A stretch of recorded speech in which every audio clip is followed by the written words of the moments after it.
ব্যবসা বাণিজ্যের বিশ্লেষণ নিয়ে ডিবিসি নিউজের নিয়মিত আয়োজন ইসলামী ব্যাংক টালি খাতায় স্বাগত জানাচ্ছি আমি সামিয়া জান্নাহ। বাংলাদেশ সরকারের 2041 সাল নাগাদ স্মার্ট বাংলাদেশ বিনির্মাণের যে লক্ষ্য তার অনেকটাই নির্ভর করছে তথ্য প্রযুক্তি বা আইসিটি খাতের উপর। এ সময়ের মধ্যে 50টি ইউনিকর্ন স্টার্টআপ ও এ খাত থেকে $50 বিলিয়ন আয়ের লক্ষ্য সরকারের। সে কারণে 2011 সাল থেকে আইসিটি খাতকে সামগ্রিকভাবে কর অব্যাহতি দেওয়া হচ্ছে। চলতি বছরের বাজেটে সামগ্রিকভাবে কর অব্যাহতির মেয়াদ আরও 3 বছর বাড়ানোর প্রস্তাব করা হয়েছে, যদিও বেসিস চাইছে 5 বছরের কর অব্যাহতি। এদিকে জাতীয় রাজস্ব বোর্ডের তথ্য জানাচ্ছে কর অব্যাহতির কারণে বছরে আইসিটি খাত থেকে 1400 কোটি টাকা হারানো যাচ্ছে। এসব নিয়ে কথা বলার জন্য আজকের টালি খাতার বিষয় আইসিটি খাতের ট্যাক্স আরোপে কি ক্ষতি আলোচনা করতে আমাদের সঙ্গে আছেন ব্র্যাক বিশ্ববিদ্যালয়ের কম্পিউটার বিজ্ঞান ও প্রকৌশল বিভাগের অধ্যাপক ডক্টর এম কায়কোবাদ এবং বেসিসের সাবেক সভাপতি সৈয়দ আলমাস কবির। আপনাদের দুজনকে স্বাগত জানাচ্ছি। চলে যাচ্ছি আলোচনায়। সৈয়দ আলমাস কবির, আপনাকে দিয়ে শুরু করতে চাই। যেমনটা বলছিলাম যে 2011 সাল থেকে আসলে কর অব্যাহতি দেওয়া হচ্ছে এবং এবছর 3 বছরের জন্য কিন্তু বাড়ানো হয়েছে কর অব্যাহতির মেয়াদ, কিন্তু বেসিস যে চাচ্ছে 5 বছরের কর অব্যাহতি, এটার পেছনে আসলে কারণটা কি? দেখুন, আমরা জানি যে অনেকদিন ধরেই গত প্রায় 13 বছর ধরে এই আইসিটি ইন্ডাস্ট্রি কর অব্যাহতি পেয়ে আসছে, এটা নিয়ে কোনো সন্দেহ নাই এবং এজন্য সরকারকে আমরা অনেক অনেক ধন্যবাদ জানাই। কিন্তু প্রবলেম হচ্ছে যে আমরা যদিও 2011 থেকে এটা এনজয় করা শুরু করেছিলাম, কিন্তু আমাদের ইন্ডাস্ট্রি কিন্তু সেভাবে এগোতে পারেনি। তার প্রধান কারণ, যেটা দুটো কারণ অ্যাকচুয়ালি, প্রধান কারণ সেটা হচ্ছে আমাদের দক্ষ জনবলের অভাব ছিল, 1 নম্বর কথা। সেই কারণে আমাদের ইন্ডাস্ট্রিটা বড় হতে পারছিল না। এখনো এই সমস্যাটা কিন্তু রয়ে গেছে। ইদানিং হয়তো একটু একটু করে আমাদের একাডেমিয়াগুলো এগিয়ে আসছে এবং এখন হয়তো আমরা আস্তে আস্তে আগামী কয়েক বছরে আমরা বেশ দক্ষ জনশক্তি জনবল আমরা পাবো। আর আরেকটা যেটা সমস্যা ছিল সেটা হচ্ছিল অবকাঠামোগত সমস্যা। আমাদের দেশে যে একেবারে সারা নেশন ওয়াইড যে আমরা ব্রডব্যান্ড ইন্টারনেটের কথা আমরা বলে আসছি, সেটা কিন্তু আমরা ছড়িয়ে দিতে পারিনি এবং এখন পর্যন্ত কিন্তু ফুললি ব্রডব্যান্ড আমরা ছড়িয়ে দিতে পারিনি। সো সেই জন্য কর অব্যাহতির সুযোগটা থাকা সত্ত্বেও এটার সম্পূর্ণ সুযোগটা বা অ্যাডভান্টেজটা আমরা নিতে পারিনি। সো যখন আমরা কোভিডের সময় যে ঘটনাটা ঘটলো, যে আমাদের সারা বিশ্ব একটা মন্দাভাব আসলো, আমাদের আইসিটি ইন্ডাস্ট্রিতেও মন্দাভাব আসলো, তখন অনেক আইসিটি কোম্পানি কিন্তু বন্ধ হয়ে গেছে এবং তারা শ্রিঙ্ক করেছে। তখন 2021 সালে তখন থেকে আমরা বলেছিলাম যে কর অব্যাহতি যেটা 24-এ শেষ হবে সেটাকে 21 থেকে 31 পর্যন্ত অর্থাৎ 10 বছরের জন্য বাড়িয়ে নেওয়া হোক। সো যদি সেটা হতো তাহলে দুটো জিনিস হতো। এক নম্বর হচ্ছে যে কোম্পানি যেগুলো ঘুরে দাঁড়ানো শুরু করছিল 21 সালে 22 সালের দিকে, তারা কিন্তু একটা ব্রিদিং স্পেস পেত এবং আবার তারা বড় হওয়ার জন্য যেভাবে যে মোমেন্টামটা সেটা আবার গ্যাদার করতে পারতো। আর 2 নম্বর সেটা অনেক ইম্পর্টেন্ট, সেটা হচ্ছে যে এরকম একটা যদি লং টার্ম একটা ট্যাক্স এক্সেমশনের একটা ঘোষণা থাকে, তাহলে বিনিয়োগকারীরা কিন্তু তখন উৎসাহিত হয় এই সেক্টরে বিনিয়োগ করার জন্য, দেশি বিনিয়োগকারী, বিদেশি বিনিয়োগকারী। সো এখন যেটা 3 বছরের জন্য যেটা করা হয়েছে, আমি অবশ্যই এটাকে স্বাগত জানাই, কিন্তু এইটা 3 বছর না, এটা কমপক্ষে 5 থেকে 10 বছর অর্থাৎ 2030-31 সাল পর্যন্ত এটা মিনিমাম করা দরকার। তার কারণ হচ্ছে যেটা বললাম, যে আপনি যদি লং টার্ম একটা বেনিফিট দেন, তখন দেখবেন যে এখানে অনেক বড় বড় কোম্পানিগুলো দেশ থেকে বিদেশ থেকে তারা এসে ইনভেস্ট করছে। আর এছাড়াও আমাদের যেটা আমি একটু আগে বলছিলাম যে একাডেমিয়াগুলো এখন তারা তাদের কারিকুলামে অনেক জিনিস ঢুকিয়েছে, নতুন নতুন টেকনোলজিগুলো ঢোকানো হয়েছে এবং এই ছেলে মেয়েগুলো যখন বের হবে আগামী 3-4 বছরের মধ্যে, তখন আমরা আসলে সত্যিকারের দক্ষ জনবলটা পাবো।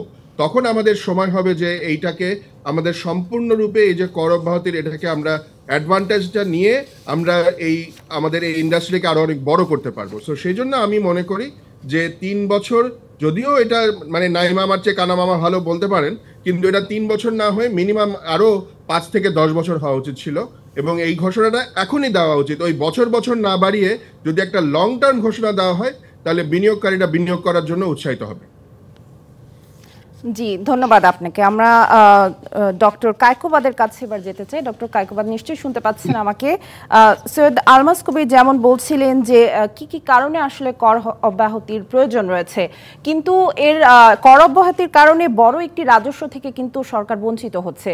সেক্ষেত্রে আসলে পুরোপুরি কর অব্যাহতি না করে যদি কিছুটা কমানো যায় করের ক্ষেত্রে, সেক্ষেত্রে কতটা ট্যাক্স দেয়া যেতে পারে, আপনি কি মনে করছেন? আপনাকে ধন্যবাদ।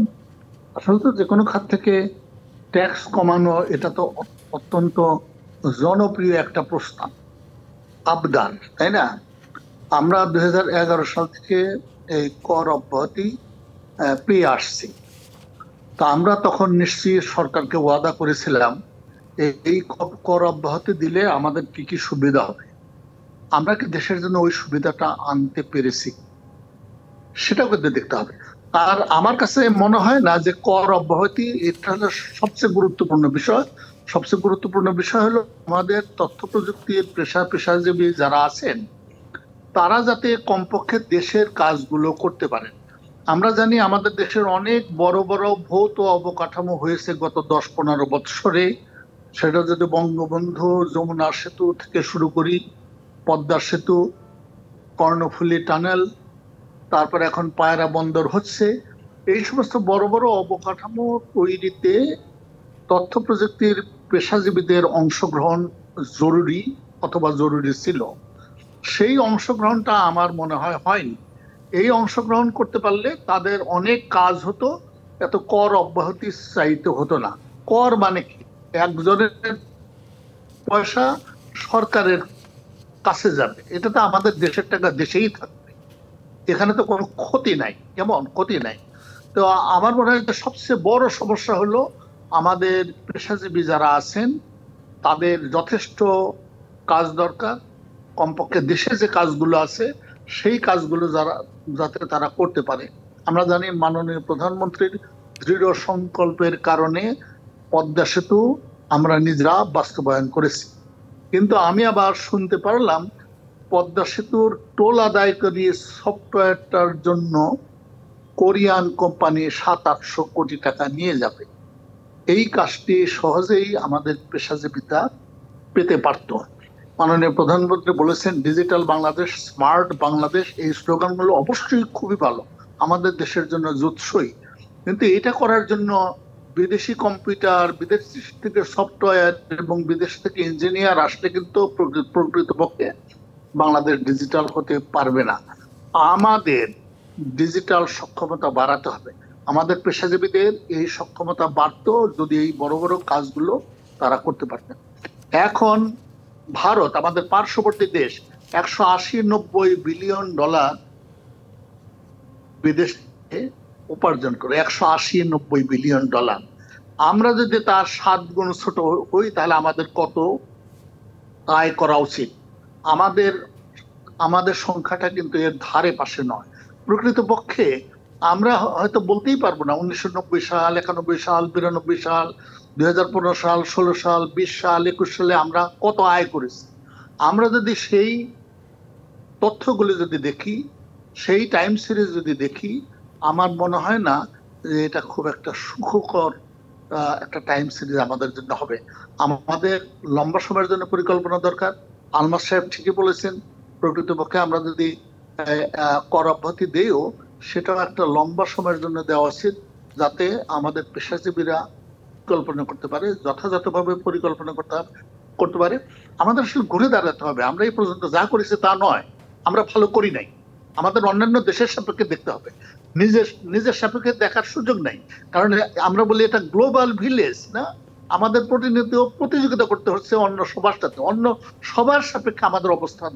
এই এনবিআর এর সফটওয়্যার সেটা ভিয়েতনামের তৈরি, তাহলে হবে কিভাবে? আমাদের নিজেদের তৈরি করতে পারতে হবে। অর্থাৎ নিজেদের এই খাতটাতে যেসব ঘাটতি আছে সেগুলোকে দূর করে আসলে খাতটিকে আরো শক্তিশালী করে তুলতে হবে, সেই পরামর্শই দিচ্ছেন আপনি। আমাদের একটি বিরতি নেবার, জি আলমাস কবির আপনার কাছে আসবো আমরা, বিরতির পরে আমরা আসছি আপনার কাছে, সময় হয়েছে একটি বিরতি নেবার। বিরতি নিচ্ছি। ব্যবসা বাণিজ্যের বিশ্লেষণ নিয়ে ডিবিসি নিউজের নিয়মিত আয়োজন ইসলামী ব্যাংক টালি খাতায় সঙ্গেই থাকুন। আবারও স্বাগত জানাচ্ছি ব্যবসা বাণিজ্যের বিশ্লেষণ নিয়ে ডিবিসি নিউজের নিয়মিত আয়োজন ইসলামী ব্যাংক টালি খাতায়। আজকের টালি খাতার বিষয় আইসিটি খাতে ট্যাক্স আরোপে কি ক্ষতি। আমরা চলে যাচ্ছি আবারও আমাদের গেস্টদের কাছে। আমাদের সাথে আছেন সৈয়দ আলমাস কবির। জি, আপনার কাছে জানতে চাই, আমরা যেটা বলছিলাম যে কর অব্যাহতির বিষয়ে এবার কিন্তু 19টি সাব সেক্টরকে আসলে কর অব্যাহতি দেওয়া হয়েছে। কোন কোন পরিষেবা এর আওতায় পড়ছে এবং আসলে ইন্টারনেটের ক্ষেত্রে কিন্তু দেখা গেছে যে ইন্টারনেটের দামটা কমছে না, সেক্ষেত্রে আসলে কর অব্যাহতির সুফলটা কি ভোগ করা যাবে? জি, আমি আপনার প্রশ্নের উত্তর আগে জাস্ট একটুখানি যোগ করে রাখি। এর আগে যখন প্রফেসর কায়কোবাদ বলছিলেন যে হ্যাঁ এত বছর ধরে দেওয়া হয়েছে অথচ আমরা কর অব্যাহতি দেওয়া হয়েছে অথচ আমরা কিছুই করতে পারিনি এবং আমাদের অন্যান্য প্রতিবেশী দেশগুলো অনেক দূর এগিয়ে যাচ্ছে, আমাদেরকে ওভারটেক করে চলে গেছে। এখানে একটা জিনিস দেখতে হবে, যে বুঝতে হবে যে আমরা যখন 2011 সাল থেকে অব্যাহতিটা পেয়েছি তখন কিন্তু আমাদের দেশে, যেটা আমি বলছিলাম, যে দক্ষ জনবল তৈরি করার মতো আমাদের কোনো পরিকল্পনা ছিল না। যদি আমরা ভারতের কথা চিন্তা করি, যারা এখন প্রায় 180 থেকে 200 বিলিয়ন ডলার এক্সপোর্ট করছে, তারা কিন্তু 1960s থেকে আইআইটি গুলো বানিয়েছে এবং সেটার অ্যাডভান্টেজ তারা 30 বছর পরে পেয়েছে। 2000 সালে যখন Y2K মিলেনিয়াম যে ইয়েগুলো হয়েছিল, ঝামেলাগুলো হয়েছিল, তখন কিন্তু তারা সেই অ্যাডভান্টেজ গুলো নিতে পেরেছে এবং সেই থেকে তাদের কিন্তু জয়যাত্রা শুরু হয়েছে। তো এই ধরনের যে পরিকল্পনা, দক্ষ জনবল তৈরির পরিকল্পনা কিন্তু সরকার থেকে আমরা পাইনি। সো সরকার মানে শুধু একতরফা আসলে ইন্ডাস্ট্রিকে দোষ দিলে হবে না, এখানে সরকারের একটা বড় পরিকল্পনা লাগবে।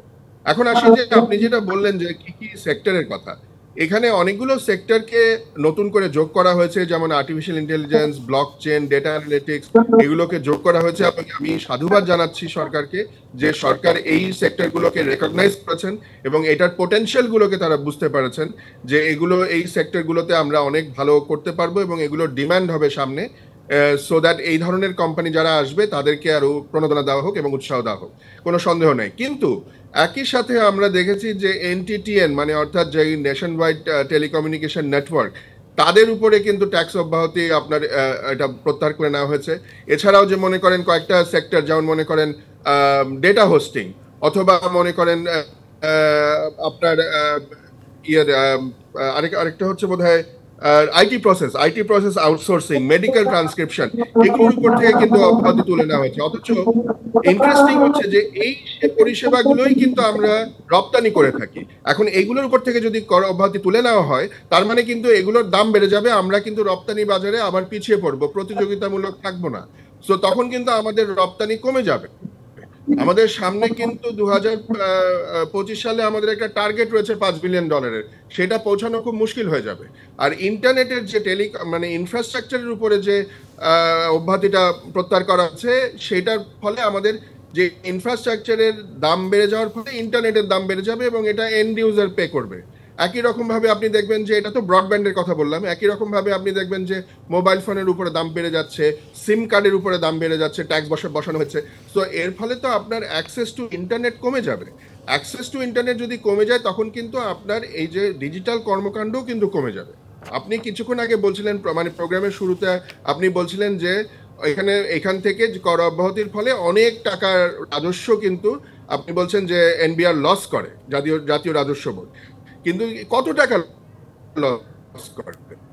আপনি যদি চিন্তা করেন যে এই লসটা যদি আগামী কয়েক বছরের জন্য তারা এইভাবে দূরদর্শী একটা চিন্তাধারা নিয়ে যদি এটাকে আরো প্রণোদনা দিয়ে ইন্ডাস্ট্রিটাকে বড় করতে পারে, ইন্টারনেটটাকে একেবারে মানে দোরগোড়ায় একেবারে প্রত্যন্ত অঞ্চলে ছড়িয়ে দিতে পারে, এই অবকাঠামোর উপরে, এই ইন্টারনেটের উপরে ভর করে আমাদের মানে তরুণরা কিন্তু একেবারে আমাদের কন্ট্রিবিউশন করতে পারবে আমাদের ডিজিটাল ইকোনমিতে। তারা ওইখানে বসে, গ্রামে বসে, মফস্বলে বসে একটা ল্যাপটপ আর ইন্টারনেট ব্যবহার করে তারা ফ্রিল্যান্সিং করতে পারবে। গৃহবধূরা সেখান থেকে বসে আচার বানিয়ে বিক্রি করতে পারবে, অর্থাৎ ডিজিটাল কমার্সে তারা কন্ট্রিবিউট করতে পারবে। সো তখন কিন্তু পরোক্ষভাবে অনেক বেশি রাজস্ব আসবে। তো আমার মনে হয় দূরদর্শী একটা পদক্ষেপ নেওয়া দরকার। এবং আমি এই যে ডেটা হোস্টিং বা এইগুলোর উপরে যে আমাদের কর অব্যাহতি প্রত্যাহার করা হয়েছে, এটা কিন্তু আমি একেবারে কিন্তু বুঝতে পারছি না, যেখানে আমরা চেষ্টা করে যাচ্ছি যে বাংলাদেশে জি ডেটা সেন্টারগুলো সৈয়দ আলমাস কবির, জি আমরা বুঝতে পেরেছি, আমাদের আসলে হাতে সময় কম আছে। আমরা একটু ডক্টর কায়কোবাদের কাছ থেকে তার পরামর্শ জানতে চাই। ডক্টর কায়কোবাদ, আমরা একদম সংক্ষেপে আসলে জানতে চাই, আমরা বলছিলাম যে আমাদের প্রতিবেশী দেশের তুলনায় আমরা কিন্তু সেই রপ্তানির যে টার্গেটটা সেটা পূরণ করতে পারছি না।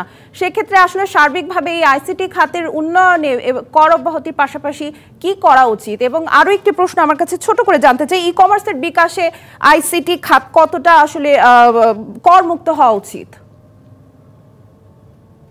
অবশ্যই ই কমার্সের সুবিধাগুলো যদি আমরা পেতে চাই, পেতে পারি, তাহলে আমাদের অর্থনীতি বিস্তৃতি লাভ করবে, এ বিষয়ে কোনো সন্দেহ নাই।